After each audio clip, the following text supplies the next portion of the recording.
Salam elik mehriban tomoşaçylar. Gahrman arkadagly zamanamyzda sizin her bir ojaňyzy döwletçilik, arsgallyk, agdybirlik arzulap gepleşigimiziň nowbatdaky sanyna başlaýar.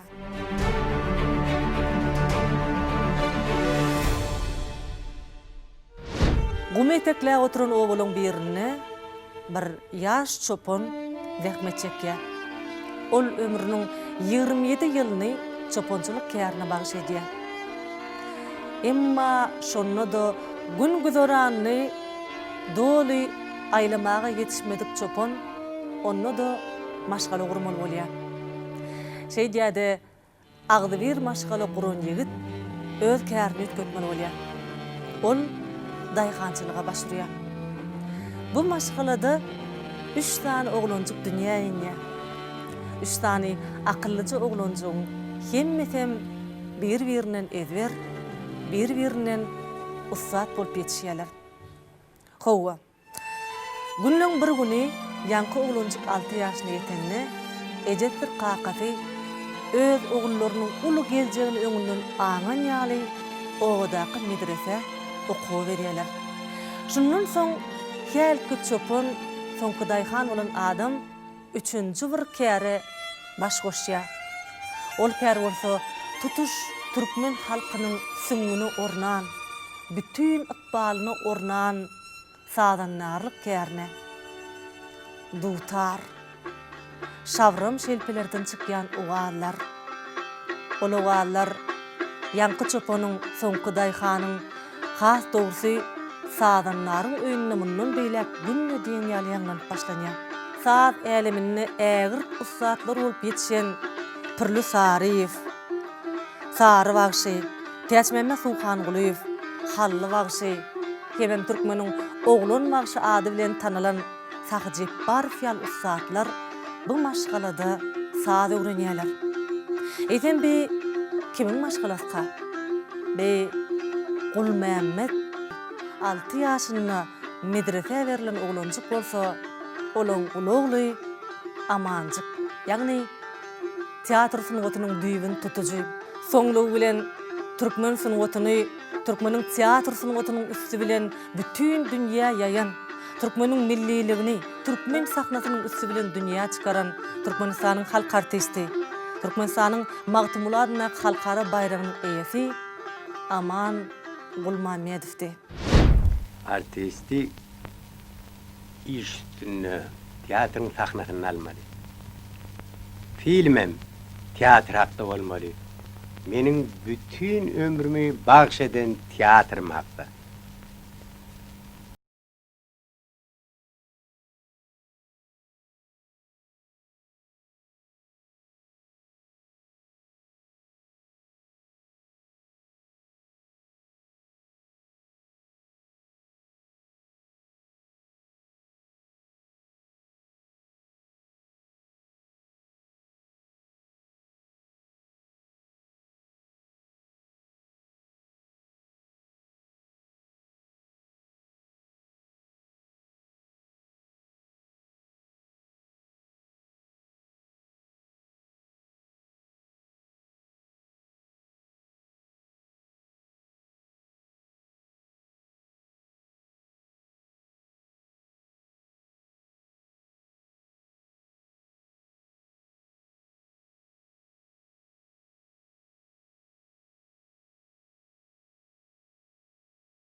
oglanjyk yetkinjek çykýar. Azda kendini ese boyu galan oglanjygy owaň çekenesini bakmaklygyna ýalar. Ine de ýene bir sahypa. Günnüýlerini çekene bakylýar.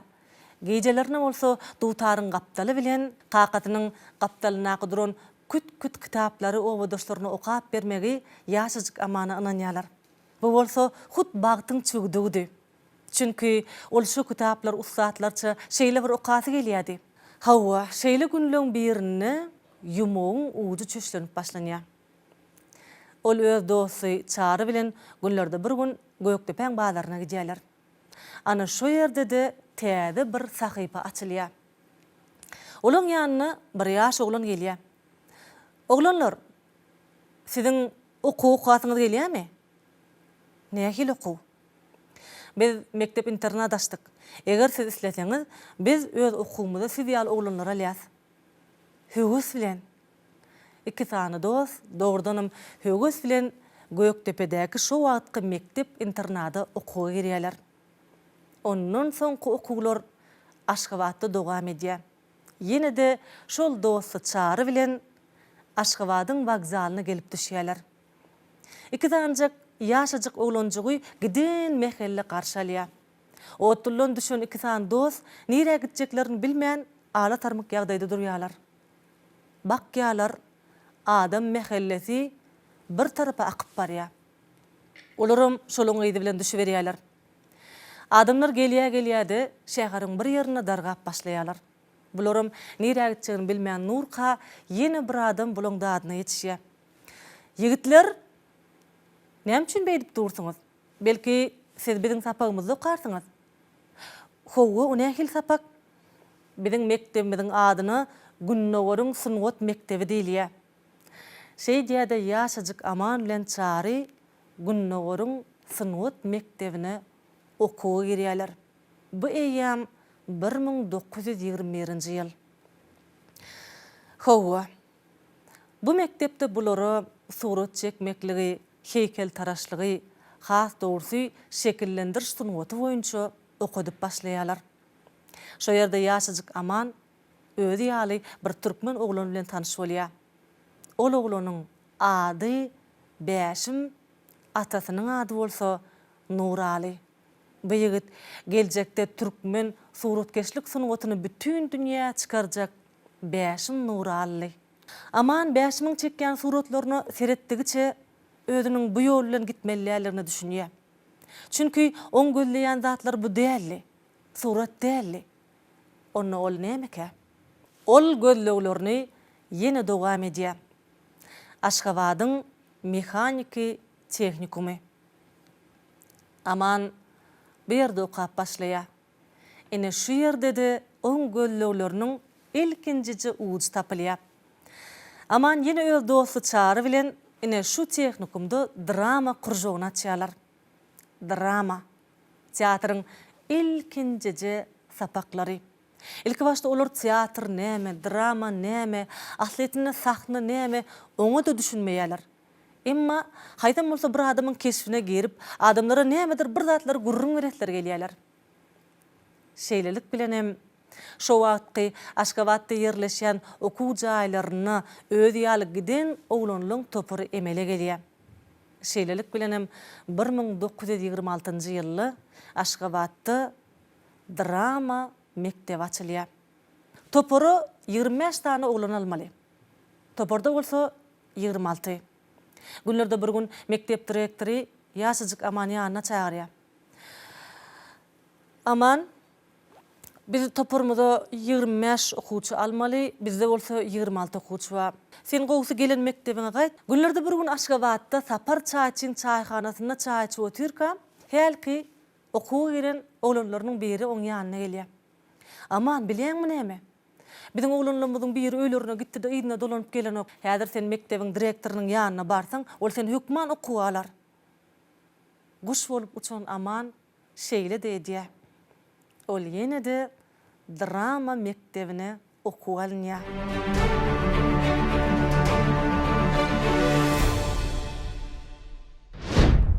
1958-nji ýylyň kışynda Aman agaň 50 yaş senesinde bütün Türkmenistan devlet mesverine bellediler. Davaralı adayda bellediler.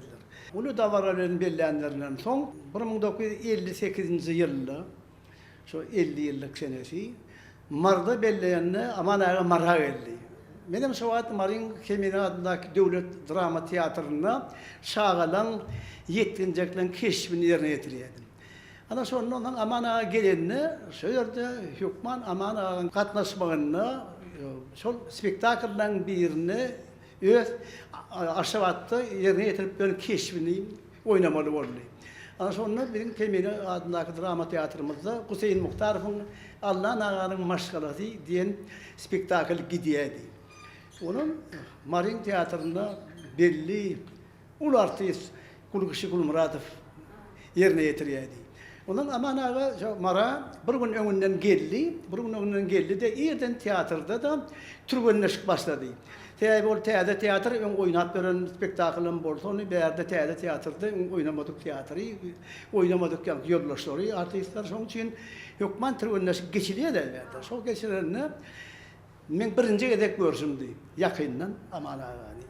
Benim sol spektaklda Allah'ın ağın kiçi oğlu Kurban'ın keşfini yerine getiriyordu. Yani ön kulkuşa ağabeyinin oynamızda biz biliyoruz da ne ayıdırak spektaklı gidiyor türgünleşik bollu oli. Aman ağabeyden yani türgünleşikte katı bir yenilik bilen.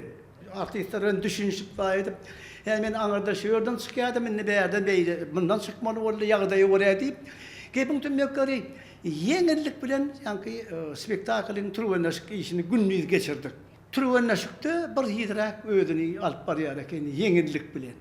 Ben fikir ettim, Kulkuşağı yerine getirenine bir yedi, şunrak, bir içkiyinrek, yitirek, alıp barıyadı olayım, öyle şunu alıp beyik urartıyız, bir yedi yenilik ben geçip dur deyip giyin gördüm ben onu. Şimdi akşam spektakl başladı. Spektakl başladı böyle aman ağa bütün nöy başka adam. Yani günlüğü türgünleşikte gören adama hiç yeri nam nişan yok. Ben aman ağa bilen birinci doğuşum, yani 50 yaş senesinde bol geçti. Azat yaşamak diyen hal. Öňü bilen atını yaranıp kiletler. Ana şonna azatlığımızdan borap biler, vatanımızdan borap biler. Haçanda biz toğukta yaraglanıp ağzımızı biriktirenimizden sonra oğlar bilen mazalcı azatlı.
Halifamın halifası Amangul Mehmedov. Amangul Mehmedov hakkında men halifam ata Alov kän gurrunlary bererdi. Şeýle parasatly, şeýle hakyky türkmen ýaşulsy agraslygy durmuşda da şoňa adam eken bolýun, sahnada da şol agraslygyny, türkmen ýaşullarynyň paýhaslygyny şonu sahnada geçirip, bu sahnada da o şey dip oýnap bilýän eken. Aman ağa şu öz dörejilik döwrüne, ähli milletlerin eserlerine çykyş eden adam da şu bizim öz türkmen durmuşymyz barada bolsun şolary şeýle ökdelik bilen şolun hötdöhünden gelip bilýän eken. Doğrudanım şu at oturyan, oylanyan. Elbette ilk baştalar Türkmen tiyatr mektebinde daşary yurt eserleri oýulýady. Çünkü entek Türkmen dramaturgiyesi, Türkmenin sahna sunuwaty ösennäli. 1926-njy ýylda açylan şol drama mektebini tamamlan okuwçylaryň hemmeti jem bolup 1929-njy ýylda Türkmen Döwlet Teatrynyň açylyşyna gatnaşýarlar. Doğrudanım Türkmenistanyny ilkinji gedek Türkmen Döwlet Teatry açylýar. Elbetde biziň şu wagtky ajaýyp zamanamyzdaky teatrlar bilen, şu wagtky mümkinçilikler bilen deňäňde yer bilen göýek ýaly tapawdy bolan ol teatrda, teatr diýen sunwaty janlary bilen, ölleriniň yürekleri bilen siňip giden, bar ykballaryny bagyş eden oglanlar işläp başlaýar. Olaňam iň başyny Türkmenistanyň halk artisti, Türkmeniň milli guwanjy, teatr sunwatynyň atasy Aman Gulmamedov durýar. 1934-nji ýylda Aman Gulmamedov ilkinji gedek Türkmenistanyň at gadanan artisti diýen hormatly adyň eýesi bolýar. Özüm ilkinji bolup. Çünki şu ýyl Türkmen Döwlet Teatryna Gogol'un Derňowçy diýen spektakl janlandyrylýar. Ana şu Derňowçy diýen spektaklda şäher häkimi diýen bir keşip bar. Şol keşip bolsa rejissörler Aman Gulmamedov oňanýarlar. Çünki özüniň bolşy bilen, özüniň teatra gatnaşygy bilen, aýratynam öz boluşly owazy bilen Aman Gulmamedov öz deňduşlaryndan tapawutlanýardy. Teatrın adımlarynyň arasyny iki tane bir aýratyn aýtgy bar. Keşfi döretmek, keşfi ýerine ýetirmek. Keşfi döredýän ustad ine şeýle mektepden geçýär. Ol eseriň ähli emer damaryny bilýär. Eseriň awtorynyň ähli eserlerini bilýär. Şol döwri bilýär. Ýerine ýetirýän adam bolsa diňe öz sözlerini şu wagtky wakany öwrenýär. Şoň üçin keşfin keşipden yer bilen göýek ýaly tapawdy bar. Aman ağada näme ýyllerde seýrek gabat gelýän hakyky Türkmen milli halk käsiyeti. Agraslıktan, arurlamak, dinlemek, dinläp ödem gaty uly dikkat bilen dinläp soň jogap bermek. Ular şäde bir ýagdaýda şu uluýyň ýanky ululugynyň ululuk mertebesini kişeltmän, kişigem kişilik mertebesini kişeltmän den derejede dinlemegi için çemeleşerdi. Tebebi şu teatrymyň çeper ýolbaşçy bolandan soň biz aman aýwan kän duguşmaly meselelerimiz bolýardy. Durmuşda nähili özüň alyp barmaly, sahnada özüň nähili alyp barmaly. Ýene bir bellemeli atma berdi. Aman aýwa sözleşdi bir atma, sözleş. Drama teatrına esasy sözleş sunuwaty. Söz ýanlady özüniň bütün şiiresi bilen, agram bilen, şuňlugy bilen, renki bilen halka ýetirmek. Öz manasy bilen. Jümle diýen zadyň eýesi, habary aýyklaýjysy bolmaly. Doly manasy, maksady jümlen halka ýetirýär ki, many ýetirýär, eýesi, habary aýyklaýjy. Aman ağa näderdi? Siň eseresden. Şu eýän ýerinem, aýyklaýjyň ýerinem, habaryň ýerinem ütüdýärdi. Hayran galmardan. Onu ütesden many ýokman, symbatyrak bolup bozulmaly ol. Ýene biri durmuşda da, ýa-da teatrda, kinoda artist şu eýe habaryň ýerini çalyşdy. Ya bolmasa aýyklaýjy ben ýerini çalyşdy. Many ütümezlige ýagdaý ýok. Ol sebäbi aňyrdan gelýän sözleýiş sunuwatynyň kanyny şol. Ondan sonra bir gedek aman aň ýanyna bardymda, aman diýdim men bagyşlaň diýdim, pikiriňizde böldüm. Ol diýany ýok diýdi. Size diýdim, ýyly ýok bir häsiýet bar diýdim. Artistlik meselesinde diýdim, artistlik sunuwatyny. Men diýdim, dünýäň iň beýik artistlaryny ýakyndan gördüm men.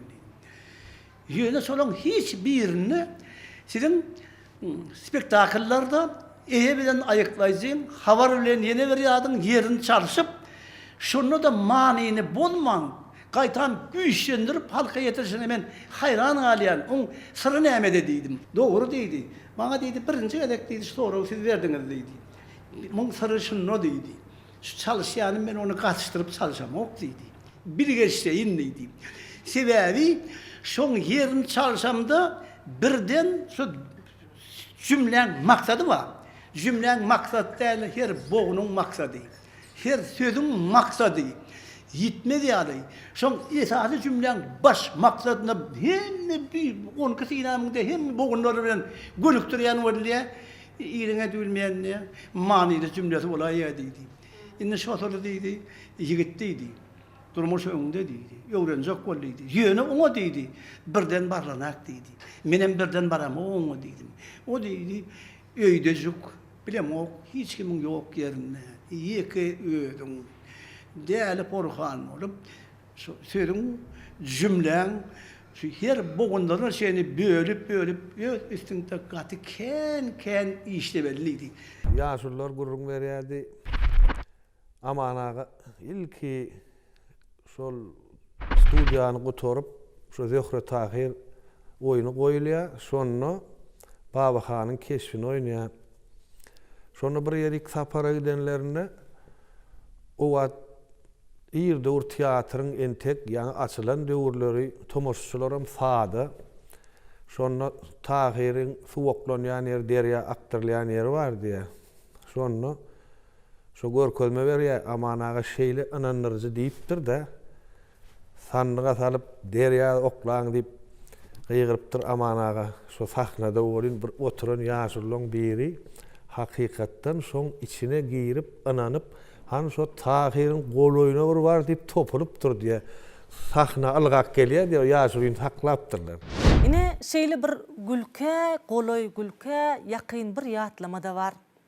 Günlerde bir gün Gurjak teatrnyň ilkinji dören günleriniň birinde Türkmen owasyna bolup geçýän bir wakany ýerine ýetirmek üçin ilatyň arasyna sapara gidilýär. Aman Gulmametow bolsa şu wagtky döwürde şol eserdäki iki tane keşp anylýar. Biri bir baýyň keşfi, beýlekisi bolsa şol baýyň aýaly. Waka dartgynly. Baý hem aýalyň arasyndaky öýdary çakmaşyk gidip dur. Birdenem baý aýalyna käýýäp başlaýar.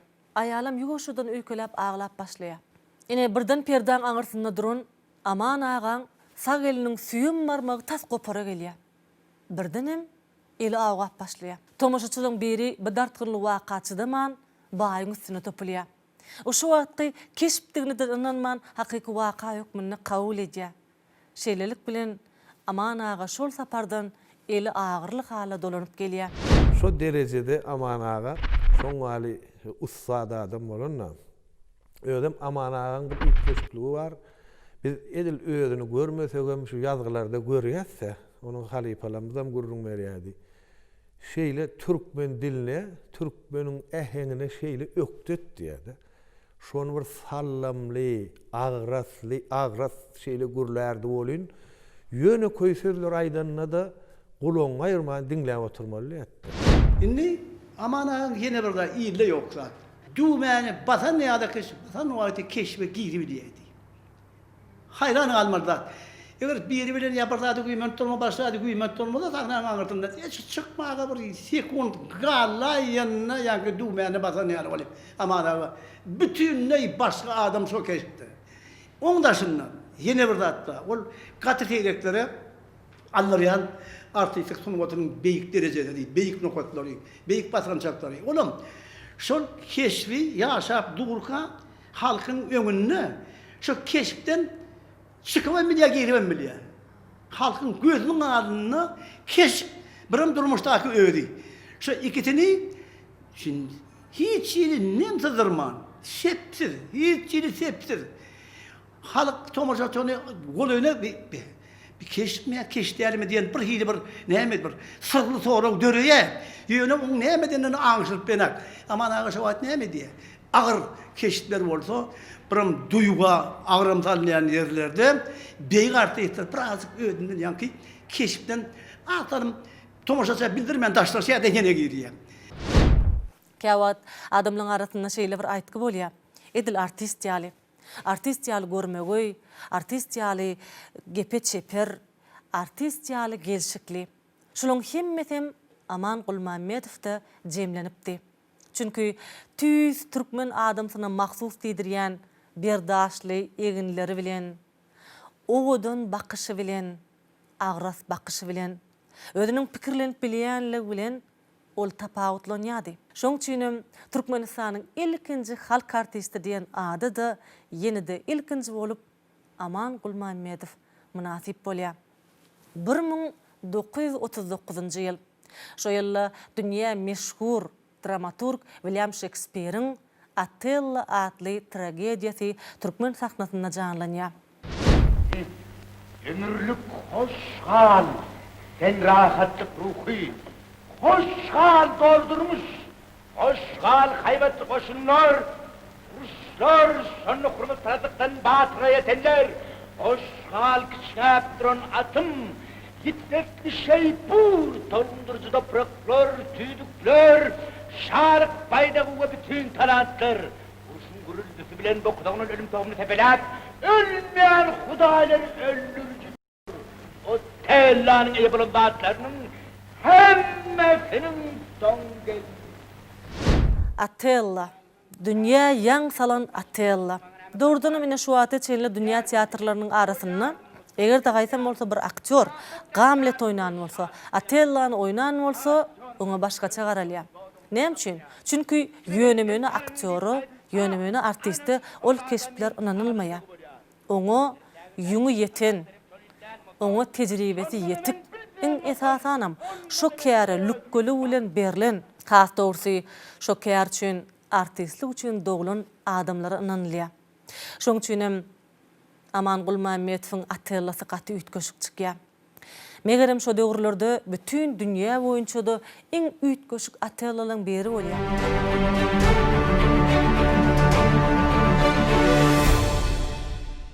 Türkmen tamaşaçylarymyzdy köplenç bir soraw gyzyklandyrýar. Ady belli sahna ustadynyň ýa-da ustad aýdymçyň maşgala durmuşy onu biçek gyzyklandyrýar. Bi megerem şeýle bolsa gerek. Sunwat adamsyny oň ýan ýollaşy düşünýärmike? Maşgalasynyň garaýşy nähilke? Aman ağa bu wagtda juda bagtly. Çünki oň ýan ýollaş diýip, ykballaş diýip saýlap alan denany Türkmenistanyň halk artisti Maral Gulmammedowa. Islenin ustadyň geçen ýoly giden bir mektep. Ine Maral Gulmammedowyň ömrüni, dörjüligini idarlap, has dogrusu oň bilen gyzyklanyp, jurnalist Ugul Bayram Tağanowa Medeniýet jurnalynyň 2017-nji ýylyň 3-nji sanyny Aýdym bilen jadylansyn adamlar diýen bir makala ýazypdyr. Şol makalada jurnalist Aýdymçy denan bilen, ýagny artistiň ýan ýollaşy, özüm artist denan bilen söhbetdeşlik gurapdyr. Şu söhbetdeşlikdäki bir jümle juda gyzykly. Siziň esasy halipaňyz kimdi diýen sorawmy Marallaýda gapdalyna duran surat albomyndan özüniň ýan ýollaşy, Türkmenistanyň halk artisti, meşhur artist Aman Gulmammedowyň suratyny eline alyp, oňa mehir bilen seretdi de. Anha şu adam men esasy halipam boldy. Ol men ähli janlanyrjak keşplenmi öýde ymykly barlardy. Kim käs ýerlenmi düzetmäge ýardam ederdi. Ol hiç wagt ýüz görmezdi. Ol talapkärdi. Bir keşfi näçe sünnälemeli bolsa ýaltanmaly. Baş gahrymanyň keşfi bolsun, adaty keşip bolsun tapagdy ýok. Döredýän keşfiň içine ýüregiň bilen ornamaly. Onu söýmeli, mehriň siňdirmeli. Ana şonu kalplarda orun aljak. Ýatdan çykmajak keşip bolar. Her bir keşip sen bagryndan öňün balan kysmy bir ajaýyplykdyr diýip Aman ağa men gulagyma goýardyrardy.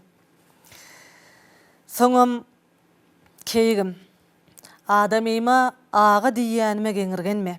Sebäbi türkmen dinanynyň zannyny erkek kişiň adynyň gapdalyna çağalan kakasy, ýaşuly, ağa diýip bildirmek ennigi bardyr.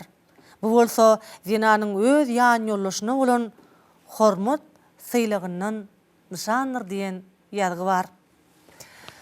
Bizim özümiziň dörjülik topurumuz bilen Aman Gulmammedowyň maşgalasyna, Maral Gulmammedowyň maşgalasyna mehmançylykda boldyk.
salama gelýän dörejülük adamlarynyň sany ýok.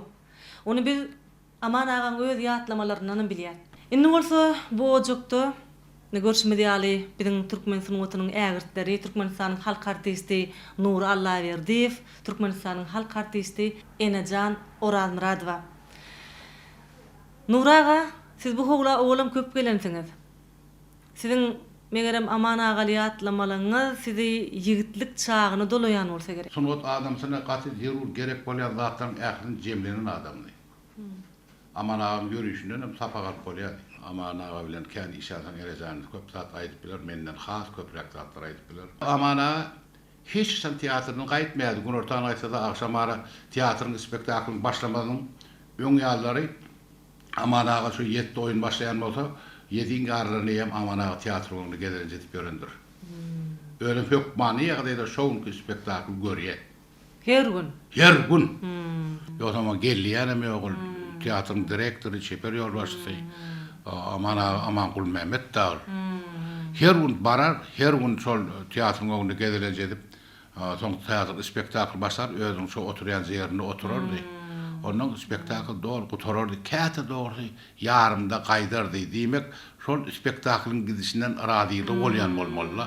Kä spektakl boli ahyryny şeýle görerdi. Aman agadan köp zatlary edep ekramam teatr bolun okamda da öwretdiler o zatlary. Ýöne düşen toparyň şoň işletiň gitmesen şol teatrda işläp boranoklar. Ine şu wagt howlusyna girýän bolan çağalaryny da howlyň özüne de öýüň saçaň özüne de aman agaň ruhy bar. Aman agaň bir hili demalan howasymy ýa şu gezmelän ýerlerinden mi sana bir hili düşünýän ýaly, makullaýan ýaly. Ýöne aman agaň oglarynyň içinde onuň ýoluny ýöredýän, sunwatda ýoluny ýöredýän ogly bardy, Bayram derse. Suratkeşdi, teatrın baş suratkeşen bolmuşydy, o teatr hudojniki. Kän işledi. Kän işledi. Gatkan oýlary bededi. Özüm gaty zehirli adamdy. Hormatly prezidentimiz geçmişdäki beýik adamlary ine şu wagt ýatlaşymdan ýatlap durýan päl şimdi bir de salgylaryny, tapşyryklaryny berip durda. Molany Petadyň Talipler teatryny aman aga ömrüniň gaty köp bölegini sarp eden teatryň hemme bölegini. Şu ýerde ýene bir heykel dur. Altı arly filan aman aga. Şu taýdan geçip gidende şu wagta çenlen aman aga garşylayan ýaly. Aman aga şol heykeli altı arly filan bile durmaklygy talipler şu ullakan mektep ýa bir kino sunuwatyny ullakan ägirdi. Birim teatr sunuwatynyň düýbüni tutan ägir. Aman aga şeýle mukaddes ýoly pajarlap ösünýän niýet bilen hormatly prezidentimiz ýaşlara şu teatr sowat berdi. Dünýäde megerem başga ýerlerde şeýle uly teatrın taliplere sowat berilmegi ýok. Şükürýanym häsiýetli bir zat bar da, nime altagaňa bir hili hyjywullygy. Ondan aman agaň paýkasy, şu maşgalaň namysy filmini 2 ýaşdaşam bolsa, aman aga hakatyny oýnaýar, altaga da oğluny oýnaýar. 2 ýosam ýaşdaş şolum diýerler. Emma häsiýetin keşfe geçişi. Altaga bir hili mydama joşgunly, hyjywly, ayağının aşağına o çıkıp duran ýaly da hereketde. Ahyrynda bir her kim öz ýerinde tutdurum bolşonly. Aktyor ýerinde, daýhan ýerinde her kärdäki adamy tuttursa, öz kärini işine wepaly bolsa, halkyna wepaly, ýurduna wepaly, watanyna wepaly, hormatly prezidentine, döwlet ýolbaşyna wepaly gulluk etdi bolýar. Şoň üçin men hormatly prezidentimiziň ömrüniň uzak bolmagyny, janynyň sag bolmagyny hemişe arzu etýän. Hormatly prezidentimiziň jany sag bolsun, ömrü uzak bolsun, ähli tutýan tutumlarynyň gelecekde has rawaj almagyny arzu edýän. Ene janaýda. Ine siz janly aman agaň görünleň biri. Uly ýam uly bagyt. Dogrudanam şo siziň ýaş wagtyňyzda gaty kän spektakllarda bile oýnamak, bile ýerine ýetirmek miýesler bolup dur size özüňizden gurrun berýärdiňiz. Ine şu açylar pursat döredi. Aman agany ýatlap şoň sahnadaky bolşundurmuşdaky bolşuny siziň gözüňiz bilen aman aga näme hildi? Ana biz okuwa gellikde aman aga bizden sine kabul etdi. Bizi sinagdan geçirdi. O şeýtip inni bizi saýlap ally biz okap ýörkap Biz şu teatrın, Moğolonepet teatrının düýbüniň tutulanyny gördük biz. Şu wagtlar kän bir ayal gyzam ýokdy. Biz okuýadyk, eýem 2-nji ýyllyk talibidik biz. Ana bizim ilki köpçülik sahnalaryna ýörjen etdiler. Şeýdip Gülelekjan bizi keşiflere çekip başladılar. Aman ağa diňe bir ýolbaşçy bolmak bilen çäklenmän teatrda. Aman ağa rejissörlügi mediýady, oýunum oýýady aman ağa. Ana men bilen işlerini aman ağa şu Vietnam gelin diýip bir oýun bardy. Şonam işledi aman ağa. Şo taýdan men aman ağa goýdy şu spektakl menem başga bir ýerine ýetem Saudy. Şo gyýdyň ady Saudy. Hawa aman ağa ýene de Keýmir Körem goýdy aman ağa. Keýmir Kör spektaklini hem goýdy, hem öýdem başga bir ýerine ýetirdi. Aman ağa hem taraplaýyn, hem artist, hem seper ýolbaşçy, hem rejissör, haýat tarapyny alaňdady. Ondan bir öýe bir kän gelirdik. Aman ağa maňa diýdi, şo döwürde palo bişirbilýän diýdi. Menem men o mahal aman ağa iýjek naharny bişiribilermi? Ondan men mene bir Gulkamar diýip Lewapdan bir owadan gyýdymy bardy. Şu umumy ýaşaş saýmyzda da ähli naharmy şogy bişirýärdi. Men bar aman ağa aýtaýyn, ikimiz bilersek näder diýdim. Aýtaýdy. Menem aman ağa gelip şeýle diýip aýtdym. Öli "Uy, bar ýeňiz gelin" diýdi. "Oglanlarym getiriň" diýdi. Hawa. Ondan biz emine oglanlara diýdik olara da. Bir iki sana biziň bilen gaýtdy da palov bişdi da etdi. Gowy pişirdi. Gulkamar. Hawa. Ondan biz getirecek bolluk daýny. Nire diýdi. Yok diýdi. Şunu bişirdiňiz diýdi. Siz iýmeseňiz diýdi. Goýaýyn şo taýda men iýmeýän şunu. Siz iýmeseňiz men iýmeýän diýdi. Adam kärçilikli, mihmantöýür adamdy. Bu howulda neme şeýle oňat gurrunlar bolar. Döredüjilik gurrunlary bolardy. Bizim näme elmedam şol ýaşylyň ýanyna oturýar, öwrenýär bile. Onu aman agada gelen ýaş talipliň howun basmak dälle ruhun galdyrmak käseti. Häzir ägirdi görüňdi howun wasylýar bir hili. Sussun wasylýar. Aman agada beýle häsiýet ýok. Ýok, beýle häsiýet ýok. Şu öýdäki bolşy bilen teatrdaky bolşy tapawutlymy? Aýdaly teatrda has resmi bolup ýolbaşçy hökmünde bäri howla geleňizde de bir hilýa olar ýalem kirdi. Yok, iki ýerde dengdel alyp barşy. Ýan gaýtşyň ýaly teatrda resmirek. Yumş gatragan diýjek bolýa, öli kän bir gatragan diýilener. Tertipli saklamaly, adalatly. Teatr sunuwatynyň bir goýuz bolmagyny, şoň durnukly gitmegini isläpdir da aman ağa. Şonu isleýän adamlaryň durnukly bolmagyny. Wepal bolmaklary teatr. Elbetde, işine kärni wepal bolsun. Bir agdy birlik bolsun. Teatrın bir maşgala ahyry öýdün görýäňe. Ine men şumat Gülelekjan şu taýdan gelýän bir ağlasym geldi, şumat ağlasym gelýär. Men bu howla kän geldim. O kän geldim aman ağa görüň bererdi, kän duýdun ýedik. Ýaşlygymyz bilen. Hem ýaşlygym ýadyma düşüp gitdi. Gülelek ondan şu artistler var, şu ägirtler, şu halipalar hem bular ägirtler. Ine şu owa gidýärse, aman ağa bolsun, Baýar ağa bolsun, Kılıçberdi, Kılıç ağa bolsun, şu Ilaytada aman ağaň tanşy, şuňhridar köpdi. Ödem elmedam mihmançylyga çağırýarlar bulary. Hormatly uludy, aman ağam hormaty gaty uludy. Ine şu Hana Akybyň kiçik ogly bar da, Gulbabajyk. Wah, şol aýrylanyşyň bir belli günne bardyk da, biz mardadyk da. Gaty türkmençili adamdy. Şunu ýalak ägirtlenmez bolly bilen ana. Doğrudan mine şu atçyla türkmençil adam şu dünýäň sowy eserlerine oýnap, şonun türkmen dilini türkmençe beýan edenligi üçin ol şeýle jüpüne düşenler şeýle bir şu atçenli adamlaryň aňyna taryhyň aňyna ýazgy bolup galandyr. Şonu aýdaly şu milletiň häsiýetine mahsus bermeli ýöne onu türkmençe oýnan. Türkmeni golay türkmenler düşünür ýaly. Ýöne wel Moskwada gowy gördiler aterlasyny. Biräşi özbeklerin atellasyny agdadylar şu nemeden sin berilenni hemme artistler Mahadana artistler ýygnanny bizinkilerin hemmesi bar. Başga teatrlardan o Mayakovski teatrdan ya başga satira teatrny artistler hemmesi şu Mahada ýygnanny. Şonu şu atellasyna baha berdiler. Aman agatyňa bir Türkmenistanyň çägini del. Türkmenistanyň çäginden daşardy da belli artist. Şu taýda ýürütür şol garaşsyz döwletleriň arkalaşyp ýurtlaryna baran ähli artistleriň arasynda şu ýurtlaryň arasynda halk artisti diýen hormatly at berilýär. Şeýle edil amanaga hemmesi bir begençdiler. Bir de Hasan begenlik özümiňki.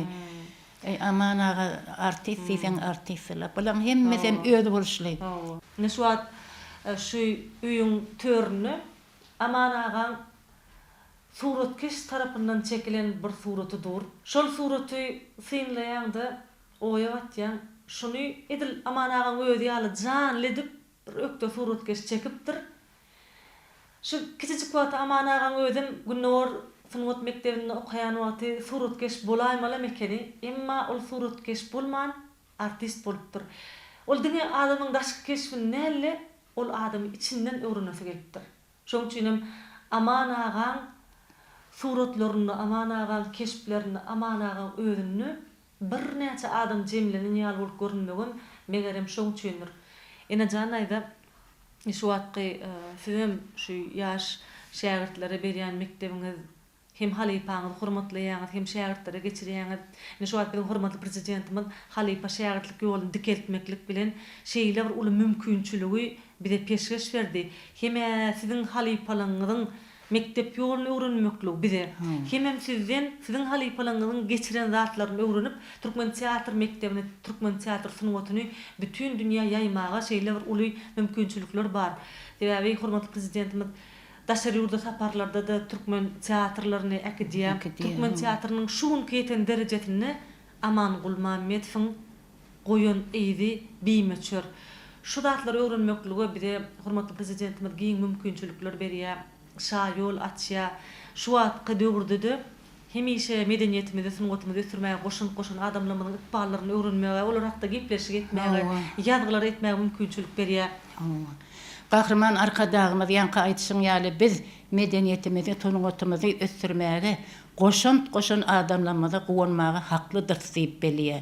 Gahrman arkadagymyz sungaty belen sarpaga ýaşanyň üçin medeniýetde sungatdy hyzmat görkeden adamlara gowanyp olary tersegine garlarýar. Olary hormat bilen ýatlýar. Gahrman prezidentimiz sungatyň hak gotsary. Hakyň hem halkyň söýeni, saýlany. Gahrman arkadagymyzyň jan sag bolsun, ömür uzak bolsun. Belent başy aman bolsun, il ýurt behwetli. Döwlet ähmiýetli alyp barýan ähli tutumly işleri, rowaşlyklary wetlendir. Ömrümü bagş eden teatrym. Megerem bir ýerde öýümde bolanymdan köp bolandyr. Her sapar teatra gelenimne geçilen mendillere, oýnalan rollara nazar aýlar.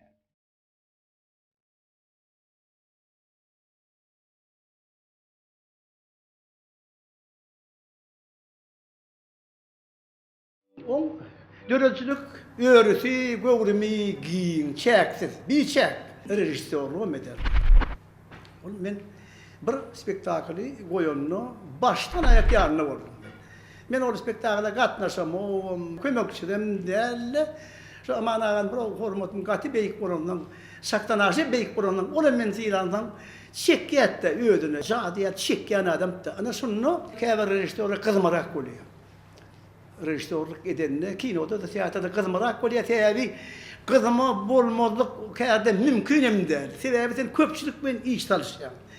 Hükman biri olmasa biri şu köpçülik sen diýen adam öňlerine goýan maksadyny ýerine ýetirmekde hükman biri agsaýmaly. Kanun ol. Ana şonu kızma meňara rejissörler käwat özünden çykyp gyýgyryp beýlek edip ol özünden çykmak gyýgyrmagam eýem ol işiň peýdasyna däl. O işin ziyanına sebäbi diýsen bir topar adamlar sana hormat goýýar. Ana aman ağam parasatlığı, danalığı, şu zatlara ağırlıklı bilen göz yetirip, şu hemme zadi işin, dörözücülüğün peydasına gönüktürmek için bilem o. İçi ittirtiyan olmama mümkün şu zat. Yönü daşından bilecek aladan olmalı. Şol paykası, şol soğukkanlığı, şol mülayimliği, şol sadalı bilen, ay neyme yanlış men adam mı? Bizim yanlış tercih ettik diye. Yanlışı verin, təhdidinlik alayır, təhdidinlik. Şonadaki gati hoşamaylık bilen, şol spektakli baştan ayak alkışkanlı gördüm.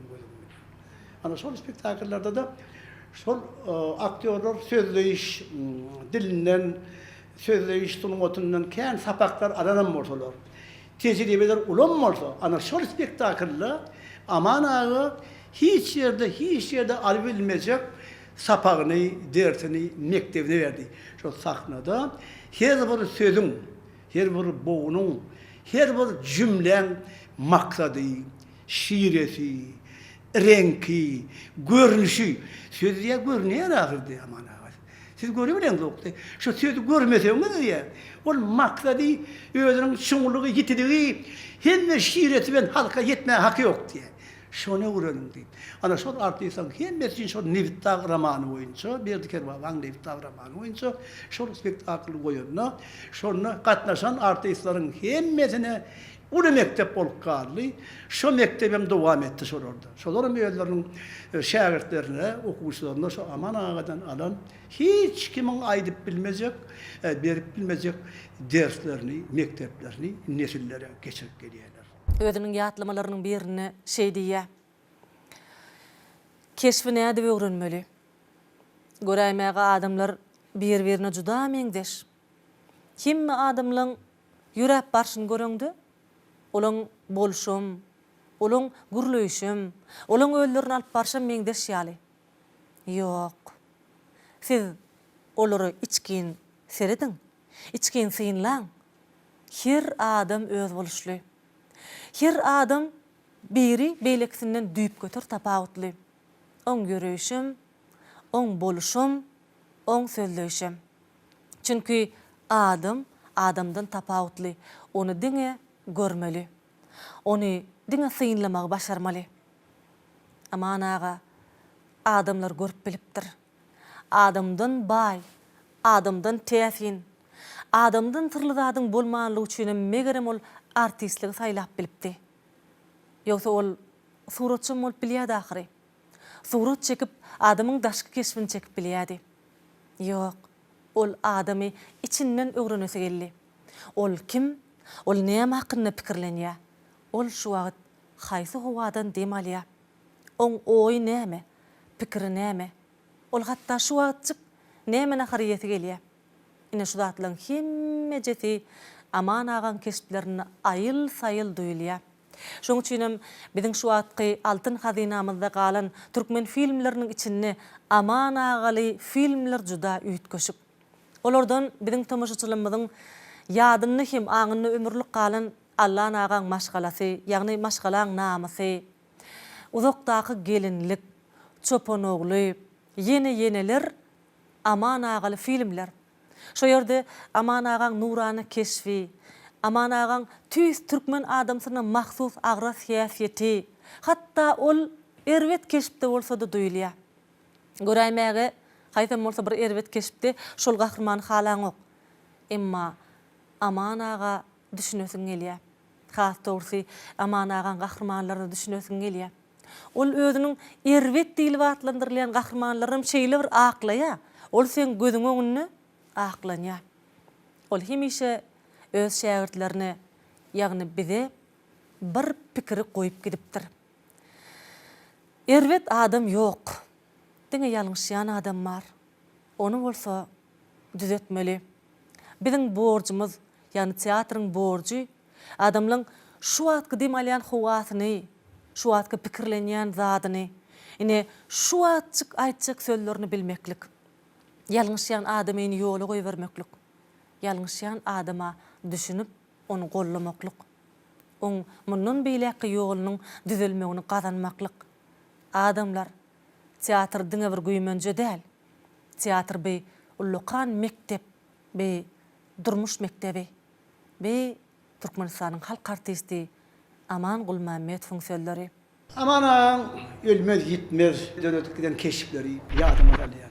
Ay o hayat dönüdün keşfini, hayat dönüdün keşfini yaslatamam olan hemmeden ölmez bitmezden yöne bir gören hiç vaat yattan çıkarıp bilmeyecek keşiflerinin bir sahne yatta yerleyen. Ol keymer koyar. Bazen aman sol keymer koyar piyasasına. Şu keymer koyarın keşfini yankı birleşimi yani sol o istenip dönüdün şahsiyeti. Ol özünü beyan ediyor. Ödöröden eserden gittin özünü beyan ediyor. Yine şöyle aman ağa her birleşimi yani baştaki Türkmenin milli, ağramlı, dana, parasatlı, ağırlayıp köp parasat yitiriyen hakiki milli keşif keymer koyardı. Özünü beyan etti. Yani aman ağa diyen adamda şu Türkmenin milli ağırdan gelen hem danaları aman ağada yerleşen. Aman öz şahsi keşfinde. Ana sol şahsi keşfinde ki danaların hemmeden şu keymer koyar spektaklını bütün halka beyan etti. Ana sol spektaklı yattan çıkmayası verdiysen o yerde keymer koyar değerliğine inanmazlık mümkün değil. Öz halipam Atalow Aman ağadan öwrenen zatlaryny bize geçirdi. Bizenin şuwat özümizin öz okuwçylarymyz bar. Şulaň sungatyny geljekki nesile geçirmeli. Şulaň gursagyna goýmaly. Halipa şähertlik ýoly şunu hormatly prezidentimiz şoňa hasam üns vermegi ünnetde şu ýöne ýerden näl. Sebäbi ol nakyllarym bar. Şägird halipadan oldurmasa kär ýeter. Şol dogurdanam şu ustaatlardan okuwçy şägirdi alyp şu öz sunuwatynam üstüne goşup şonu geljek nesil üçin şon dowam bolmaly, şu dowamat etdirmeli şonu. Bizini şu wagt özümizden öz okuwçylarymyz bar. Şolardan halipalardan öwrenen zadymyzy, şolar hakynda işden zatlanmaly. Şolaň işleýiş usullaryny şu wagt öz şähertlerimize ýetirýärse biz. Sebäbi ol adamlar diňe bir zehin moýunçyda däl. Olaň şu teatra bolan söýgüsi, olaň sunwata bolan söýgüsi. Olar şu öýünden hem teatrda köp bolýan ekenler. Bir ucuna özümizem gördük-de Muhammed Şerket, Sonam Muradowa, Suray Muradowa şul halipalar bilen işleşdik-de biz. Sabra Taýba, Liza Garaýba şu ýaşullar şu işlän döwrümizde şolaň taýýarlyk döwrüne şu sahnan gyrasynda oturup öz çykýan ýerlerine garaşar otyrdylar. Ýogsa şolar öz gidip otogyna oturup garaşyp bilýärler, ony ýok. Şu sahnan gyrasynda garaşyp özünden öňkü çykyş edýänleň sözüni diňläp. Ine halipalardan öwrenmeli zatlar da şolar. Ine biziň tomuşçylarymyzyň söýgüli artistleriniň biri, ýagny ýoş gelin çeper kino filmini Maralejan keşfine Ay Sultan Berdiýewa hemmämiziň ýadymyzda bolsa gerek. Ay Sultan aýda özüniň ýatlamalarının birini şeýle ýazypdy. Men ilkinji sahna çykyşym. Ana şonu Ay Sultan aýda ilkinji gedek sahna çykyp bir sözi bir gahrymany aýdyp gaýtmalyken, onuň ýygyny öwrülip gaýtmalyken. Ol gahrmanam Türkmenistanyň halk artisti Aman Gulmammet ekeni. Ondan Ay Sultan aýda ilkinji gedek ýaş artist, tolugynyp çykdyr, ýüregi gurs-gurs urýar. Ondan sahna çykýa, ýudunyp çyk aýtjak bolýar. Seretse oğlum taýýarlyk döwründe de şol sahna geçilen, onda da ol barmaly, durmaly ýerinden has goloý barpdyr. Goloý bardym bolyn şeýdi seretse aman ağa tulemy boýum uzun özüm berdaşly. Jep serep durýardy. Ay Sultan aýdan söýleri ýadymdan çykýar. Birdenem ýaşky tolunýada kimş edýärdi, aglamaga başlaýar. Ağlaya da sözünü aýdy bilmenim, ýydyna gaýja. Aman ağa hamala diýersiň, özüniň tolgunýan gyýdyna düşünýän kaka ýaly soň şo wakan hiç wagtam gaýtalap ýörmeýär. Ol ýaş artistde düşünýär, oň tolgunyp biljekdigini düşünýär. Şol tolgunmalardan geçip bilseň, gowy artist boljakdygyny düşünýär. Şu baledin artistler ýaly uluy daýaw göwre daýmaýdy. Şeýlik ben ýerinden galya da bolan bütünlüğü başga adam boya mösük diýär. Kiçelerine boya bir kısım bolýar, kiçelerine. Bularında da var 5 metr ýary boy bir gerçek adama meňde halky zadylar oturýarlar. Halk tomoşaçy. Şoň galyan ýerine kädi galyan, oturýan ýerine oturýar. Şoň alaky beýik artistik sunuwatynyň en beýik ak basan çakaryn anandyrjyda keramaty adatdan daşlar ýagda berilir. Halifalaň hükman şolun elini okumaňda da şolaryň arasynda bolmak. Halifalar hakynda edilýän gurrunlary dinlemeň öýden bir mektep şol. Indi men şu ýaşlara diýjek bolýan adam şolar hakynda, Aman ağa hakynda bir näçe kitapçalar bar, öz ýazan kitapçalar bar. Bazar ağaň ýazan bir topar eserleri bar, özü hakynda ýazan şu zatlary okamaly. Men halipam ataly şu kitapxana uğra 4 da bizi. Plan eseri okan, ne Bazar Amanowyň plan eseri bolmaly. Dükanyna bolmasa kitapxanalardan baryp okan. Sebäbi şägirtlerim hersiniň bir öz düşünjesi bar, hersiniň öz yeterlik derejede sowady bar. Ýöne şu halipa bolsaň sen bilmeli şonu. Plan okuwçy näme okamaly, näme eser okamaly. Şonu mollum salgy berip bilmeli. Biziň halipalarymyz şonu salgy berip bilýärdi. Kime näme ýetenok, näme hakynda okamaly, taryh okamalymy, goşgular okamalymy, şonu şu duýup şu okuwçyň bolşundan, okuwçyň öýüni alyp barşyndan, şoň bilim derejesini duýup, şoňa nähil kitap okamalygyny mollum salgy bermeliler. Şu halipalarymyz bize şu zatlarym öwredirdiler, salgy bererdiler. Ine şu döwürde inni biziň aramyzda Aman Gulmammedow da ýogam bolsa, şolaň döreden keşipleri biziň kalbymyzda, yüregimizde ýaşap ber. Şu wagdam şolaň özleri ýogam bolsa, şolaň goýup giden mirasy biziň öňümizde sapak bolup durda, terbiýe bize bir gollanma bolup dur. Bizim şonu dowam etmeli. Hormatly prezidentimiz şu zatlara gaty üns berdi, ýol açýa, dogrudan hem köýnesi bolmadygyň täzesi bolmaz diýe. Hormatly prezidentimiz şonu duýup şu zatlara ýol açmagy, biz dörejilik işgärlerini hasam ruhlandyrýar. Aman ağa ýaly ägirlikler hakynda gepleşikler etmäge şoňar mümkinçilik döredönligi üçin hormatly prezidentimiziň jany sag bolsun, ömür uzak bolsun, alyp barýan il ýurt bähwetli işlerine uly üstünlikler arzu edýär. Hormatly arkadaşlarymyzyň sunuwady üçin, medeniýet üçin, irmen arman edýän beýik aradalary üçin we ille ýok, şol sunuwatda tapmak, gözlemek üçin, şu hemme döredilýän altyn şertler üçin hormatly prezidentimiziň ýurt bähwetli, il bähwetli, dünýä bähwetli, elem bähwetli, hemme meýilnamalary uly rawaçlyk bilen aman bolsun, başam hemişe dik bolsun. Aman ağa öz kitaplarynyň birini şeýle jemleýär. Halk köpçüligi meni biçak söýýär. Adamlar teatr sunuwatyny uly sarpa goýýarlar. Juda belent baha. Berlen şeýle uly bahany ödemekden ötürü men özümiň bar ukybymy, bar gujur gaýratymy milli sunuwatyň has rawaçlanmagyna sarp ederin. Hawa ol şu sözlemden soň, şu kitapdan soňam öz sözüne durupdy.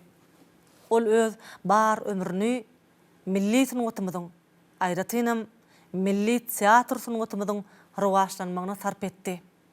Şoň üçinem Türkmenistanyň halk artisti Aman Gulmamedow'un hormaty belen. Şu atqy gahrman arka dağlı eýýämizde teatra goýulýan şeýle gadyrgymmatyň üýtgeşik zamanasyna Aman ağa goýulýan sarpa juda mertebeli. Çünki biziň ýurdumyzyň başyna hormatly arkadağymız dur. Bize sunwaty janyny söýýän milli liderimiziň ýol başçylygyna ajaýyp teatrlarda zähmet çekip il halkymyza Aman ağadan galan mektebi dowam etmek galýa. Şol mukaddes mektebi giň ýaýraw edip ýaymak galýa. Bize şeýle ajaýyp zamanany, milli medeniýetimiziň halkyň kalbyna çenli uzaýan ýollaryny şa ýoly öwren, ediz arkadağymyzyň jany sag bolsun, ömrü uzak bolsun, tutýan belent maksatlary mundan buýanada diňe rowaşlyklary beslensin. Inniki gepleşiklerimize duşýançak hoş da bol.